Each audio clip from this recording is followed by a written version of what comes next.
Hi, this is Joe DioGuardi, the president of the Albanian American Civic League. Today is June 19th, 2019. I wanted you to know that because you're about to see a video that has not been shown to anybody. I'm doing my archives and I came across this just recently. But it's important for you to see it. It's June 1993.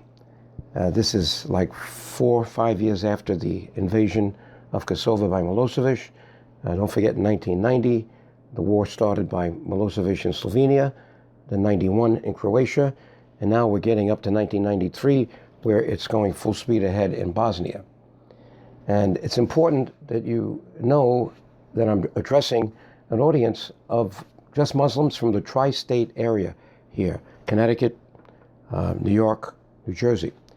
These are people that are not Albanian, that know very, very little, if anything, about the Albanian people.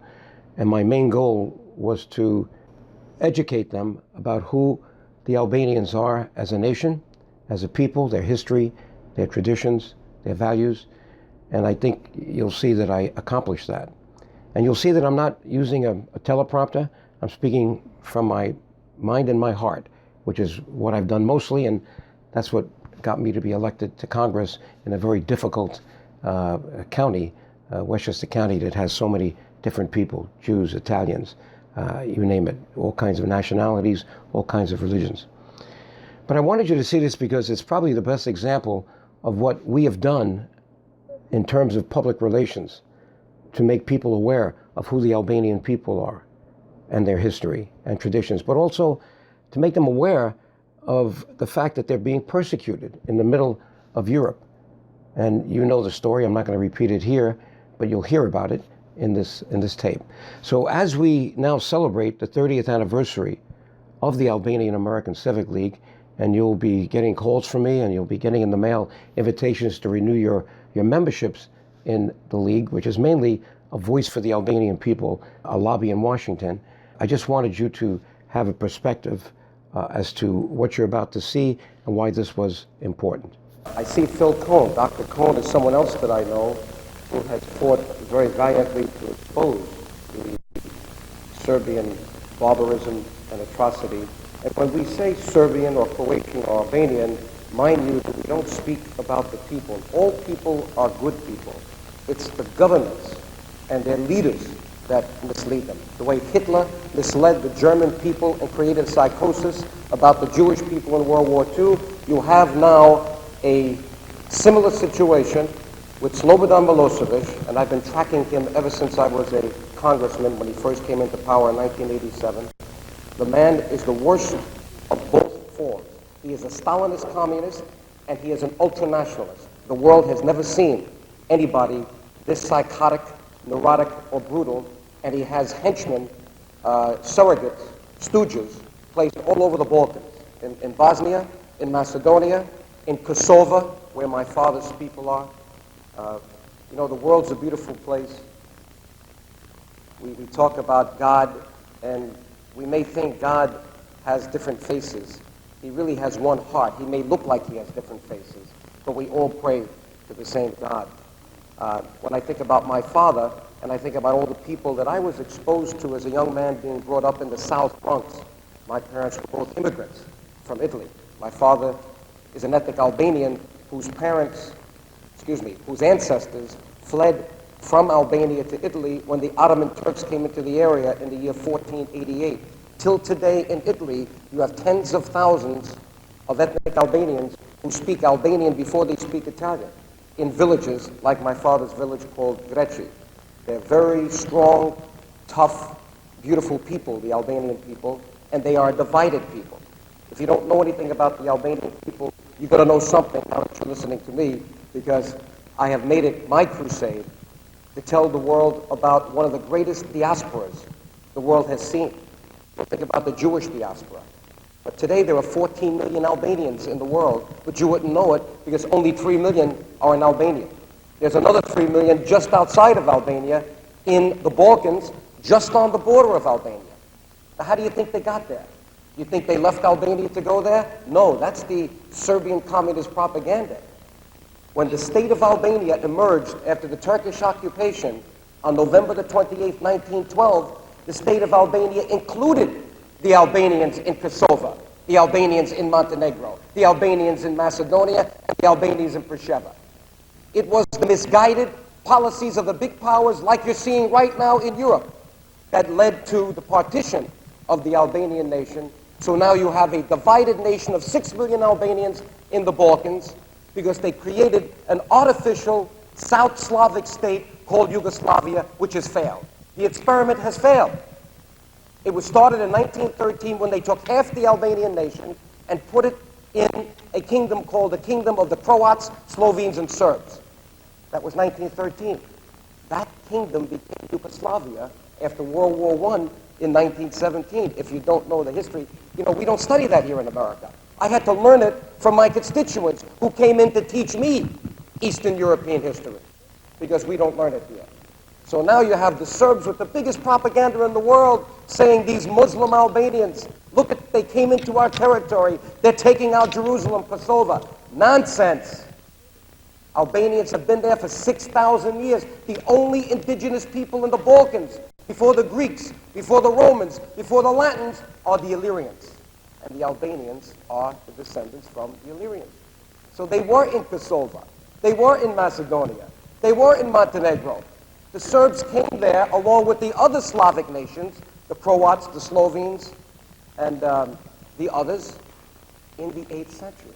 But you wouldn't know that with the powerful propaganda machine in Belgrade, the biggest lying machine in the world called Tanju, Borba and Politika, owned 100% by the Serbian communists, so much so that their own people, the good Serbian people who want to get a democracy, can't even get information about the opposition party. And when the opposition, Mr. Draskovic, who is, by the way, another nationalist, who is no better for the Albanians than Mr. Milosevic, but at least he wants to bring democracy to his people, he was beaten to a pulp when he tried to override the state systems and have a demonstration on the streets. This is what's going on in the middle of Europe today. Think about it. You are a beautiful religious movement.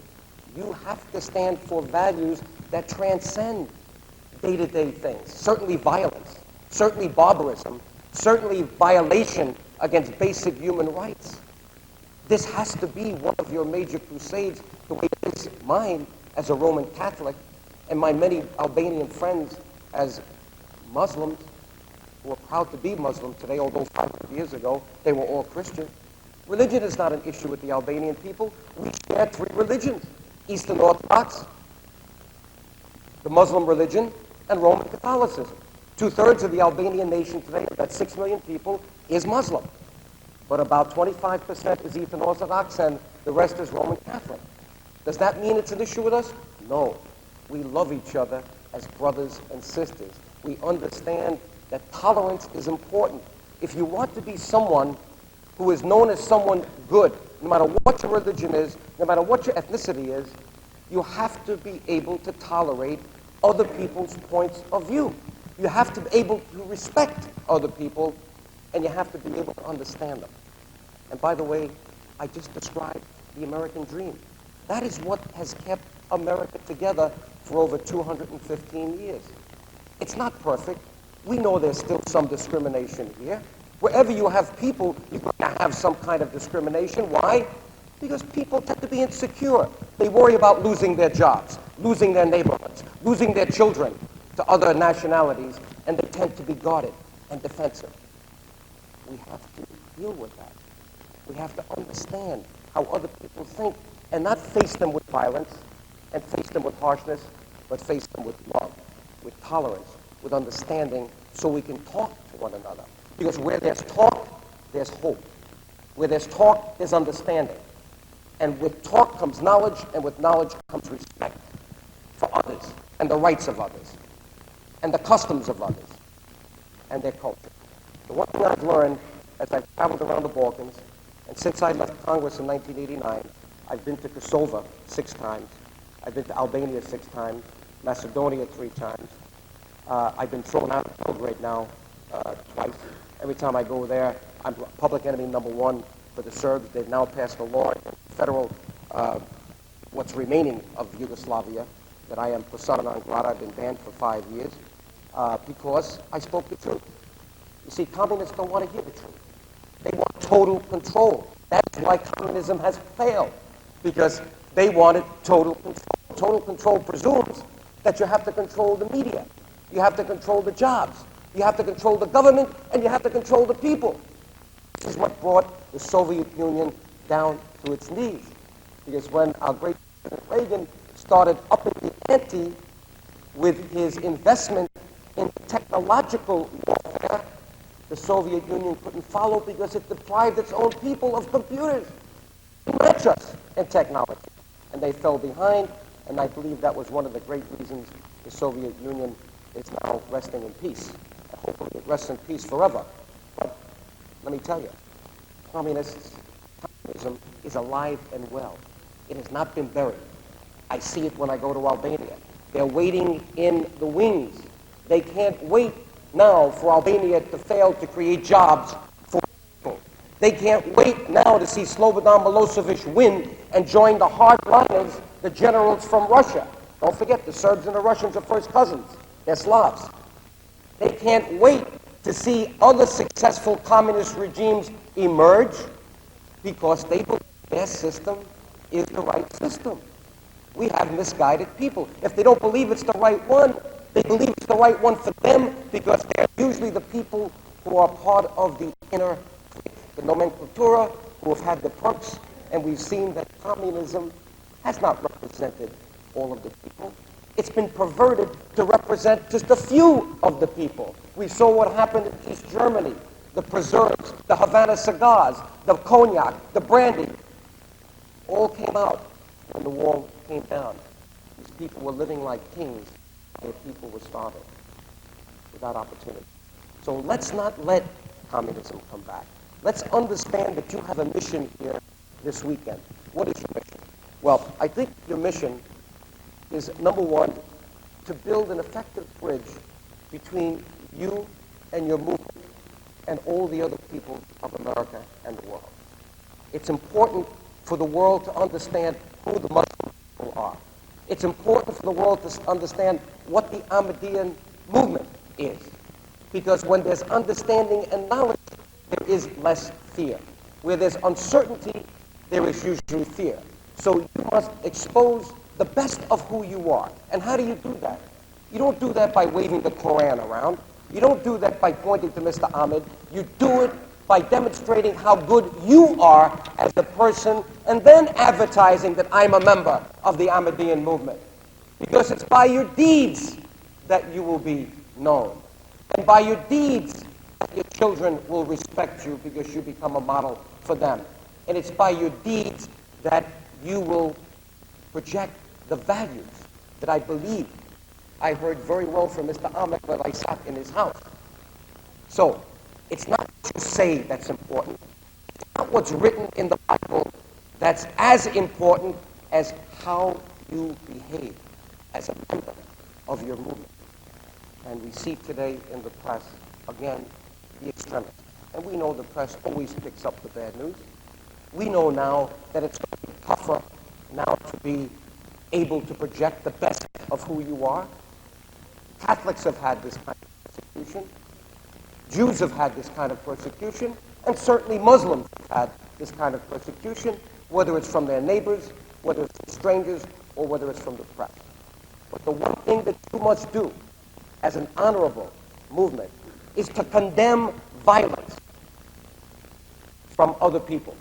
And if they're Muslims, condemn it twice, because that is supposed to be a family, and they have violated God's law.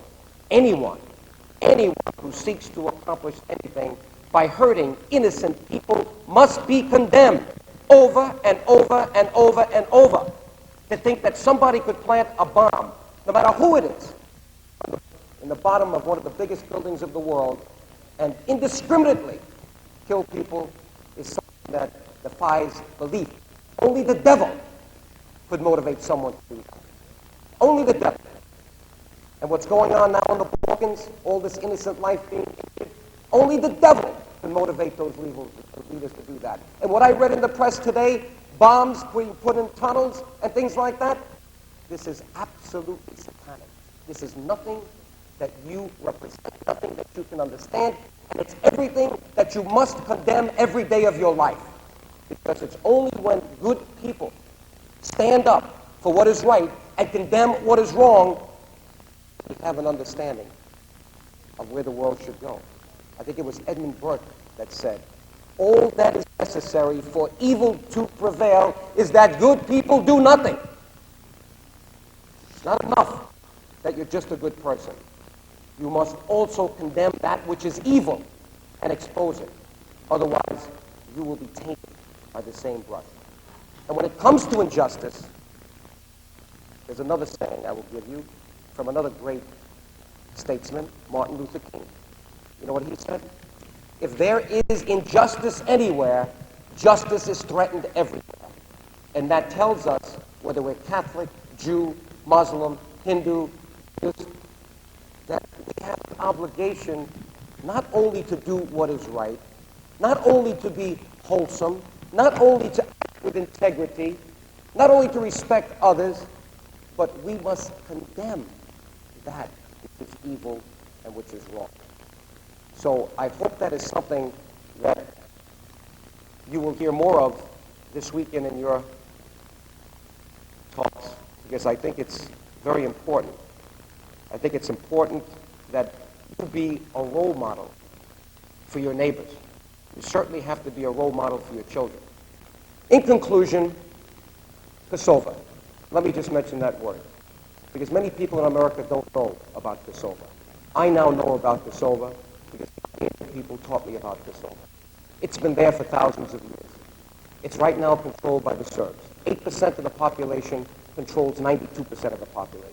Now you have Slobodan Milosevic, comes there in 1989, puts a gun at the head of 114 Albanian assemblymen, freely elected, and says, vote away your autonomy, or else I will shoot you and I'll do something to your family. They all voted away their autonomy. Kosovo was never part of Serbia, not by the political calculation, but now he claims it is because he put a gun to their heads and they voted away their autonomy. He moved into special police forces. Since March 23rd, 1989, Kosovo is a police state. It is an apartheid. It is the Warsaw Ghetto. It is a concentration camp. Every Albanian has been removed from their jobs. All the kids have been thrown out of school. There are no more Albanians in the army. They just sit there as hostages waiting for the massacre. And if you think what you see against the Bosnian Muslims is atrocious, you can't imagine what Slobodan Milosevic is waiting for the Albanians. Don't forget, the Bosnians are Slavs. But this is what's going on in the world today. It's hard to believe that we are repeating some of the worst scenes that we saw in World War II today in the middle of Europe. And now we have our government here refusing to take leadership. I was in front of the White House when Bush was there. I said, shame on you, President Bush, and Eagleburg and Baker for selling out the people in the Balkans. You should have taken the aid away in 1991 when the bill came up from that communist Serbian regime. But you did everything to keep Yugoslavia together when you saw it falling apart. You had a failed foreign policy. Shame on you, President Bush. I just went a few months ago and I said, shame on you, President Clinton, because you ran against President Bush, told him he wasn't doing enough in the Balkans, and that you had the resolve to do more. And now you're doing less. So now the people of the Balkans have been sold twice. Have been sold by America twice. And Europe doesn't have the resolve to do anything. People say, Europe do it. Look at the scandal in Italy. Look at the problems Germany has with East and West Germany and the economy. Look at France's own political instability. And see why Europe can't do anything. It must take the United States as the spark plug. The United States must take the leadership and put NATO back where it belongs. This is a NATO issue. This is not a United States issue. It's not even a United Nations issue, which is a paper tiger. It's an issue of NATO. It has to be shared. But the United States must take the lead because we are the only superpower left. We are the only, I believe, true democracy and superpower that can take the lead and solve that problem, and we are backpedaling. We are setting an awful precedent for the future. If we allow these borders in Bosnia to stand, in a inch of land, a border drawn by blood, it will be a precedent for every group in the future to say, Why shouldn't I change my borders if the Serbs can get away with it the way they did? So let's hope that we get this message across. Thank you for having me. God bless you.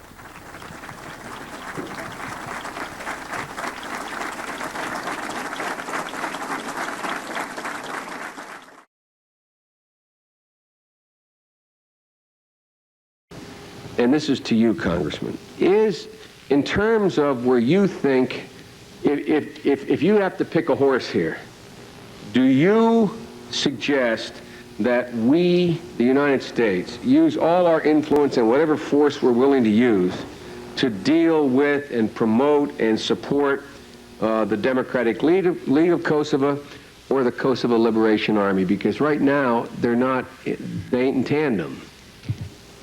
Why don't we make the question a lot more simple?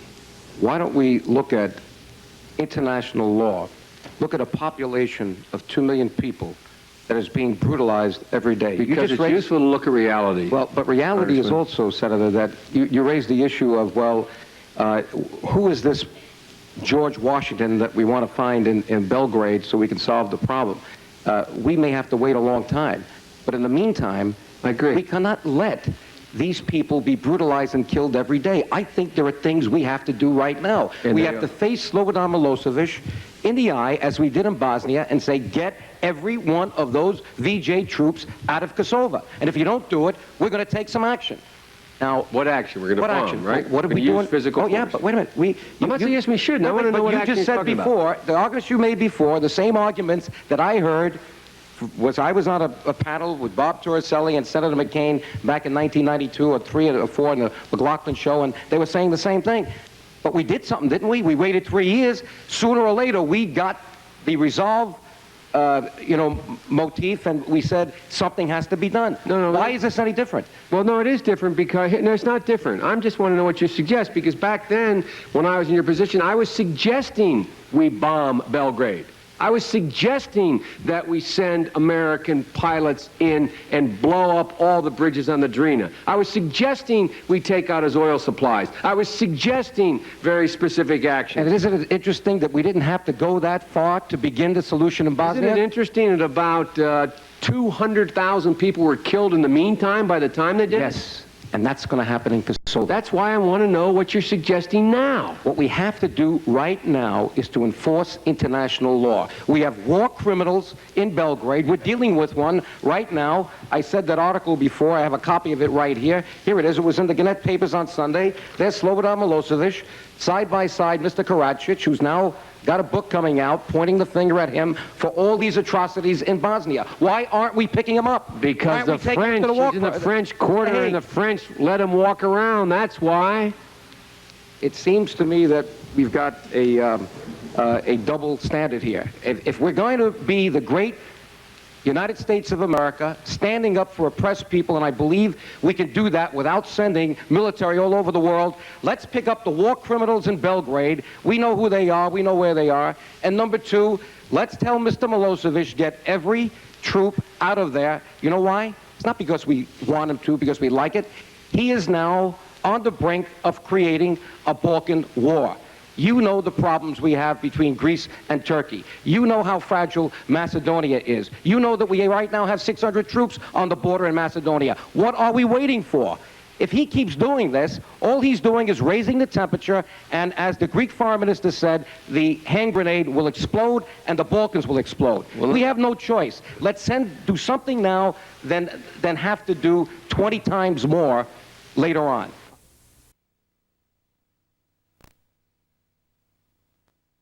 U podršci albanskom separatizmu I terorizmu na Kosovu I Metohiji posebno se angažovala albanska emigracija u zemljama Zapadne Europe I SAD.